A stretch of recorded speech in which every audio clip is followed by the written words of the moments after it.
You faced the shadow. Now what? You faced the shadow. You did the work. You healed the wounds. And now you feel empty. No drive, no spark, no motivation. But why? Shouldn't you feel better? Isn't this what healing was supposed to bring? Instead, you're left wondering if you've broken something inside yourself. But what if this isn't a failure? What if this silence is actually a sign your soul has stopped performing? No one really tells you this about shadow work. Not even Jung spoke of it often, though he knew. When you dig deep, when you excavate your unconscious, when you pull up all the shame, the unmet needs, the childhood wounds, you don't just feel better, you feel different. Fundamentally, unsettlingly different. Jung once wrote, "The collapse of the persona is often mistaken for depression." Could that be what you're feeling now? You see, after deep inner work, after you've faced the shadow and embraced the rejected parts of yourself, your entire motivational system doesn't just shift, it disintegrates. But that's not pathology, that's transformation. Have you ever stopped to ask, what was really driving me all these years? The need to be loved, the fear of abandonment, the urge to prove your worth, the terror of not being enough? These weren't conscious choices, they were survival instincts. And shadow work doesn't just heal them, it exposes them. It shows you how much of your life was driven by fear disguised as ambition, pain dressed up as purpose. So when that inner machinery stops working, what's left? Not just a lack of motivation, but the absence of everything that ever motivated you. Jung called this the necessary dissolution, before rebirth. But no one prepares you for how quiet that space feels. The space between who you were and who you're becoming. Let me introduce you to Sarah. Not her real name, but her story is real. She spent 2 years in deep therapy after a painful breakup. She did EMDR, inner child healing, parts work, everything, and she healed. Her anxiety disappeared. Her need to people please faded. Her fear of being alone transformed into genuine self-companionship. But when she tried to return to her job in marketing, something felt off. Not wrong, just empty. The campaigns she used to love now felt meaningless. The meetings, draining. The goals she'd once chased with fire suddenly seemed like distractions. She said, "I used to wake up with a fire in my belly. Even if it was anxiety, it was fuel. Now, I feel nothing. Like I'm waiting for instructions from a voice that isn't speaking." Sound familiar? This is what Jung referred to as the nigredo phase in psychological alchemy, the blackening, the sacred void, the death of the old form before something new can emerge. But in our culture, we expect healing to feel good. We expect growth to be linear. We want progress to be measurable. The core of immeasurable. Shadow work isn't a pill, it's surgery. And while the procedure may be successful, the recovery is long, strange, and nothing like what you expected. You might find yourself disconnected from everything that once mattered.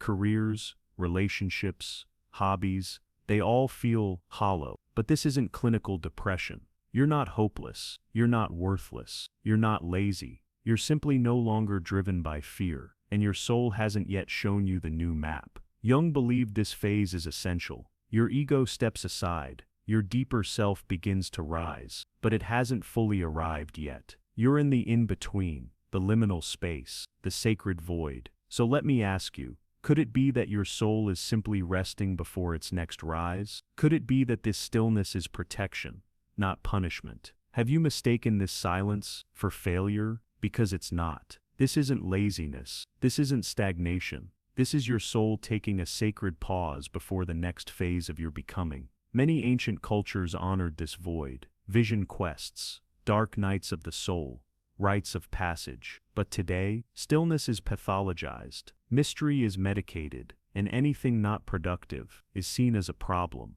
But Jung warned us, if we rush back into action before transformation is complete, we risk rebuilding our life on the same old foundations. So pause, breathe.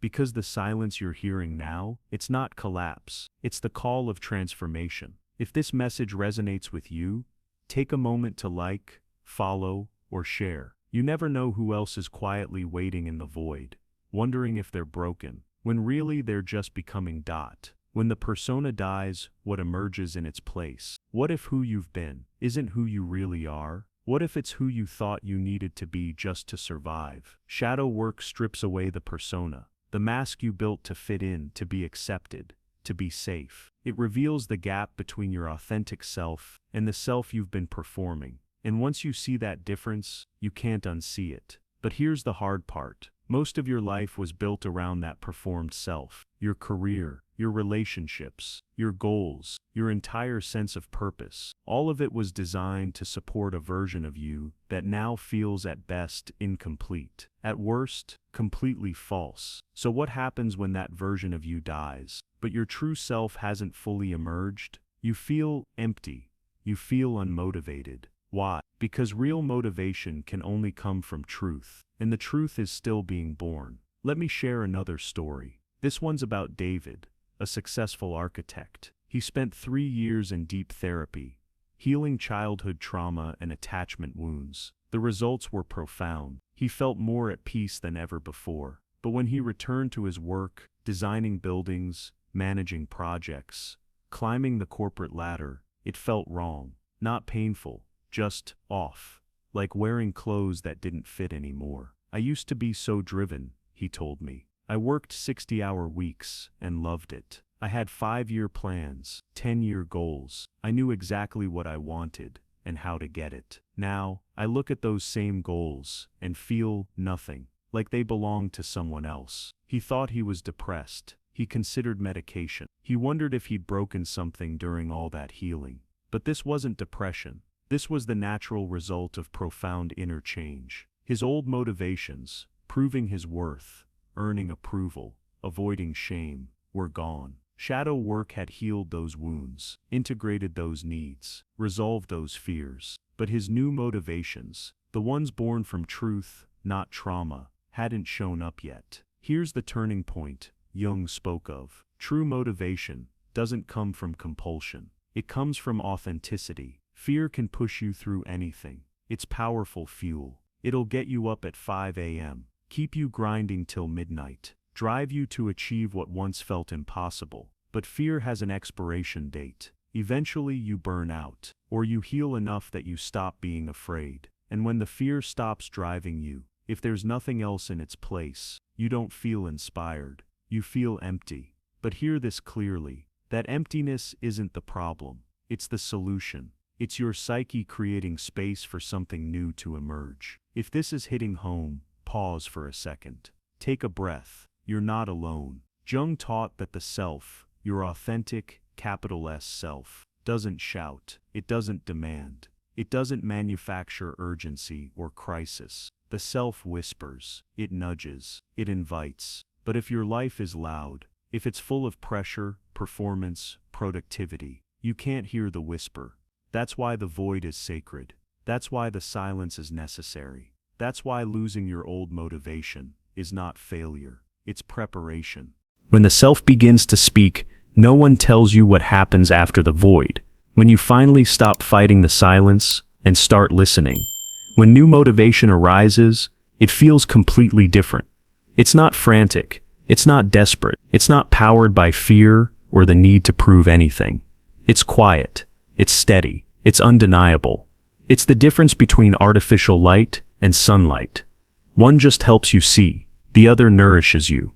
Jung called this the emergence of the self, not the ego, the self that needs validation, approval, status, but the real self, already whole, already enough, already connected to something larger than survival. When this self motivates you, you don't hustle. You respond. You don't chase. You recognize what's already aligned. You don't force passion. You follow curiosity. You don't create from emptiness. You create from fullness. From a spark so alive inside you, it has to express itself. Let me tell you what that looked like for David. After a year of silence and self-doubt, he started going on long walks. No phone, no goal, no productivity hack. Just walking, being. One day he noticed an old abandoned building he had driven past thousands of times. But this time he really saw it. Its structure, its sadness, its dignity. Something about it spoke to him, and for the first time in months, he listened. He didn't analyze it. He didn't turn it into a project. He didn't try to monetize it. He just sketched it. He visited. He observed. He sat with its story, and slowly, a vision began to emerge. Not a plan, not a hustle. a calling. One day that led to a conversation with the building's owner, which led to more conversations, which led to a restoration project unlike anything David had ever done. It wasn't just about design, it was about listening, honoring the building's past while creating space for new life, and involving the community in the process. It wasn't about control, it was about collaboration with essence. And just like that, David's career took a new direction, one that felt aligned with who he was becoming, not who he used to be. None of this would have happened if he had forced the old motivation to return, if he had rushed through the void, if he had ignored the silence. He would have missed the whisper, he would have missed the building, he would have kept succeeding on the outside, but starving on the inside. Have you ever felt like your motivation disappeared? Could it be that your soul is making space for something new? What might happen if you stopped pushing and started listening? If this message resonates with you, like, comment, and follow the channel for more reflections on transformation, healing, and the sacred journey of becoming. You're not broken, you're becoming. The beginning of becoming. You weren't lazy, you weren't broken, you didn't lose your motivation. You outgrew the reasons that once pushed you. This isn't failure, this isn't you settling for less. This is a graduation into a deeper, more truthful way of being. Your psyche is no longer willing to perform. Your soul is no longer willing to run on fear. You've healed too much to go back, and that's a good thing. The self doesn't roar, it hums. The self doesn't demand attention. It doesn't create urgency. It offers invitations. It creates resonance. And when you finally learn to hear that hum, that subtle sacred whisper, motivation becomes something entirely different. You don't conquer resistance, you follow resonance. You write because you have something to share, not because you need views or proof you're worthy. You create because beauty is moving through you, not because you need to be seen as creative. You love because connection is your nature, not because you're afraid of being alone. You work because the work calls to you, not because you're trying to earn your worth through productivity. Living symbolically. Jung called this living symbolically, not fantasy, not bypassing, not delusion, but living in conscious connection to the deeper patterns, the meaningful coincidences, the synchronicities that remind you your personal healing serves something bigger than personal comfort. When you're moved by self rather than ego, work becomes devotion,